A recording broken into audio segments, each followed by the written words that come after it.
Imagina levantarte un día y pensar de momento, de un día para otro, que no tienes ningún tipo de órgano dentro de tu cuerpo y que realmente ya no estás vivo, no tienes vida. Este es el trastorno del que vamos a hablar hoy. Vamos allá.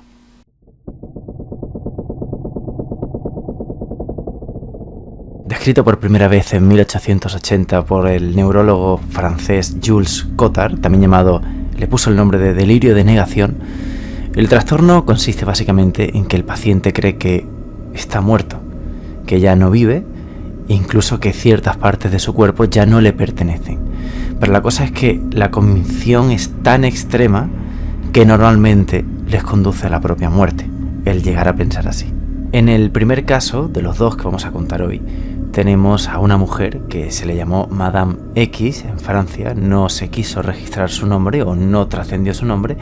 la cual decía que básicamente no tenía órganos internos y de que ya estaba muerta, con lo cual no tenía por qué hablar con su familia, así que se la pasaba por su casa, viniendo familiares a verla, a ver cómo estaban, porque ya no comía, decía que al no tener órganos internos no tenía por qué comer, y no hablaba con sus familiares porque, como he dicho antes, para ella, al no existir, no tenía por qué hablar con sus familiares. Cuando empezaron a notar los familiares que realmente le estaba ocurriendo algo, tenía algún tipo de enfermedad mental, de trastorno, la, encerraron en su casa, la protegieron para que no se hiciese daño, se automutilase, ya que pensaba que estaba muerta. Pero uno de esos días ella logra escaparse y empiezan a verla que deambula por el cementerio diciendo que ella pertenece ahí, que ese es su sitio, ya que no existe más. Una de las cosas que caracterizan a este tipo de trastorno es que la persona se ve completamente normal para los demás.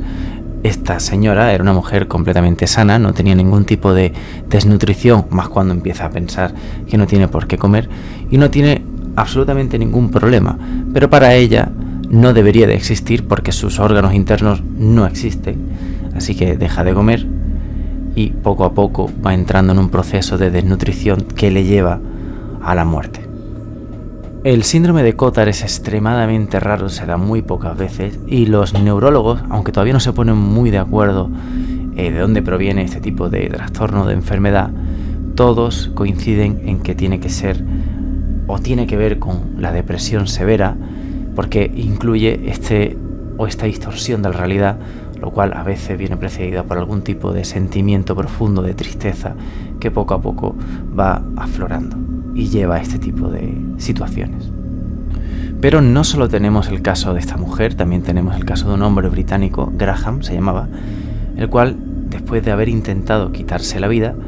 decía que su cerebro estaba vacío, que no tenía ningún tipo de materia gris y que con lo cual no podía pensar, y que aunque él llegaba a entender, cosa paradójica porque según él no tenía cerebro, llegaba a entender que para los demás él era visible y existía y podía hacer